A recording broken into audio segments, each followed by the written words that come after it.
Today marks 2 years since the horrific events of October 7, when Hamas terrorists swarmed like a biblical plague of locusts into Israel, slaughtering 1,200 people, including women and children. As if it couldn't have been worse, they captured 254 Israelis, including babies, and stole them back into Gaza, where they were hidden in tunnels, sexually abused and tormented. Those who made it out alive did so only after Hamas subjected them to ridiculous pantomimes on a stage where Gazans leered at their emaciated bodies. Many never made it home, and even now their corpses are being held by Hamas, traded as poker chips by people who think rape and murder is a form of diplomacy. There are believed to be about 20 Israeli civilians still being held alive in Gaza, 731 days after being stolen from their homes as trophies. Their chances of ever seeing loved ones again surely grows dimmer by the day as Hamas drag out peace negotiations by making ridiculous demands. And the world? Well, the world was horrified. Briefly, for 5 minutes. Then it got bored and went back to pretending both sides were the same, apart from Israel, which was worse. Even here in Sydney, while most of us were still reeling from the horror of what had taken place, we had people out on the streets celebrating. You'll remember this guy. I'm smiling and I'm happy. I'm elated. It's a day of courage. And what can only be described as a mob defaced our beloved Opera House by marching on it with chants of "Gas the Jews" or "Where are the Jews?" depending on who you believe. Whatever they said, everyone knows it was despicable, and it was done with intent to cause fear. That night, you'll remember, the Opera House was to have been lit up in the Israeli colours as a show of solidarity with Australian Jews who'd lost family and friends in the Hamas attack. But Jewish families were told to stay home and to avoid Circular Quay. Our Opera House wasn't safe for Jews. Nothing says solidarity quite like telling the victims to hide indoors.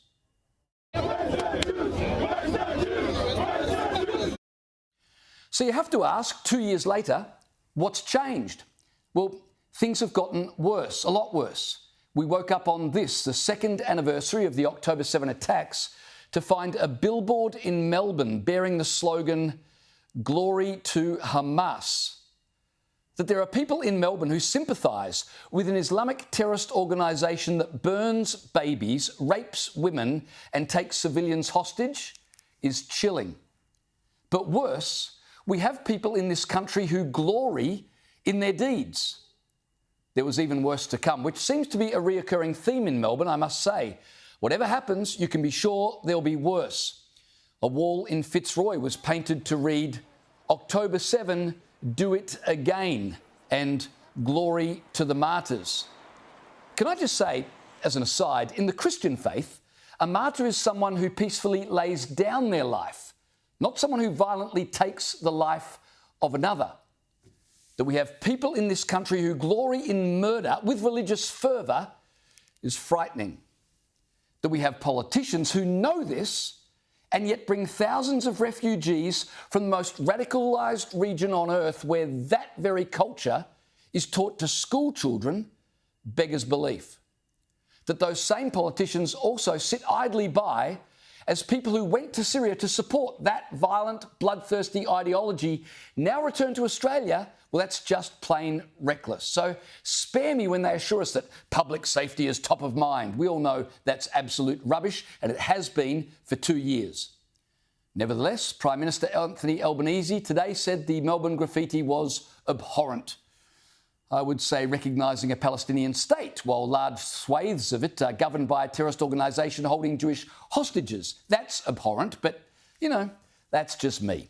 I guess you take what you can from Anthony Albanese. Here he is earlier. The Australian government stands with Jewish people around the world who feel the cold shadow of history's darkest chapter in any act of anti-Semitism. We will always stand against anti-Semitism, as should everyone. We must break this cycle of violence and build something better. Australia has consistently been part of the international pressure for a ceasefire in Gaza, the return of the hostages, for aid to flow and a two-state solution. To which we all reply, really? I mean, he thinks the people who created that billboard, who painted that wall, should face the full force of the law? Honestly, you've got more chance of facing the full force of the law if you misgender someone than if you show support for an Islamic terrorist organisation. And supporters of Hamas know it, which is why they're emboldened. Hey, these are people who quite literally forced the PM out of his electorate office. When you know you can do that, do you think anything feels beyond you? Last night, pro-Palestine demonstrators chose to mark the eve of the October 7 anniversary by chanting their murderous rhymes on the steps of Sydney Town Hall, with zero fear that they'd be held to account, of course. From the river to the sea, Palestine will be free. From the sea to the river, Palestine will live forever. There is only one solution. Okay. Intifada revolution. Not chanting for peace, not even chanting for Elbow's two-state solution. They were quite literally chanting for the erasure of Israel from the river to the sea and for violent uprising as the only solution. And we have to put up with this in our beautiful country because... Can someone please explain to me why we have to put up with this? Anthony Albanese, Tony Burke, Penny Wong, anything? It's pointless asking them. This is a government so concerned about the rise of Jew hatred that they appointed a special envoy to combat antisemitism and then said they couldn't act on any of her recommendations until they'd also received a report from their envoy on Islamophobia. Optics mattered far more than action. Months later, we're still waiting for something, anything to be done in response to the anti-Semitism report. So you'll forgive me for being more than a tad sceptical of the PM's sincerity when he demands the people who wrote Glory to Hamas be found as a matter of urgency.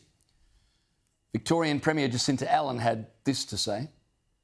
On any given day, this hateful behaviour is wrong, it's disgraceful, but particularly today. And I say to the Jewish community, we stand with you, we support you, because this behaviour does not represent peace. It does not represent our great multicultural society. It is wrong. It is hateful. I condemn it in the strongest possible terms.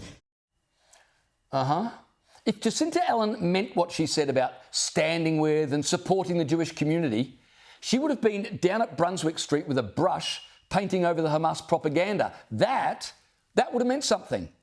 But tell me how what she said today would be any different to what she would say if, instead of graffiti against Jews, it was a deadly terror attack against Jews. I say to the Jewish community, we stand with you, we support you, blah, blah, blah. I'm quite sure that after 2 years of hate marches through the Melbourne CBD, the Jewish community feels very supported. And then, did you note how Jacinta Allan's instinct, after expressing support for the Jewish community, was to defend our great multicultural society? Well, sorry, Jacinta, but the evidence thus far suggests it's not all that great. I'm old enough to remember when we didn't need bollards to stop cars being driven at pedestrians, when we didn't need machete bins for gang members to hand in their weapons, and we didn't need Jews to hide their identities when shopping in the CBD at the weekend. Tonight there'll be people out on the streets of our country demonstrating in support of Hamas-controlled Gaza. Here's how this evening's pro-Palestine demonstration in Sydney has been promoted. It's been promoted as Glory to Our Martyrs, the same as was written in graffiti on the walls of the Melbourne buildings. The pro-Palestinian mob aren't even pretending anymore. At the weekend, barring some kind of miracle, there'll be thousands of people using the Opera House as a backdrop for their anti-Israel theatre. And all of this was avoidable. Authorities have tolerated this rubbish for 2 years, and now they're reduced to asking politely if the rabble rousers would please play nice. I couldn't believe Industry Minister Tim Ayres on Sunday almost pleading with protesters to do the right thing. That's what we've been reduced to. And we want to see them do it in a respectful way that isn't about bringing conflict here to Australia. I think that there's many people who would think that it was insensitive timing, but people have got a right to protest. Where on earth do we get these people? And how on earth do they make it to Canberra, much less into federal cabinet? Tim Ayres hopes for a respectful pro-Palestinian march on the anniversary of the October 7 attacks. By definition, it's disrespectful. And Tim Ayres hopes this weekend's pro-Palestine march isn't about bringing conflict here to Australia. Honestly, I have no words. I don't know Tim Ayres. I'm sure he's a lovely man. I'm sure the pro-Palestinian demonstrators also think he's lovely. Former Federal Treasurer Josh Frydenberg spoke for all Australians when he said today, on this day, the second anniversary of Hamas's horrific October 7 attack, we have Australians openly supporting terrorism on Melbourne's streets. These extremists do it because they're allowed to get away with it. Prime Minister and Premier, do something now. Whatever you think you've done, it's not enough and it's clearly not working. Stop the violence, stop the hate, save our state and save our country from this descent into darkness. We Victorians and Australians deserve better. Well, he's right. We certainly do.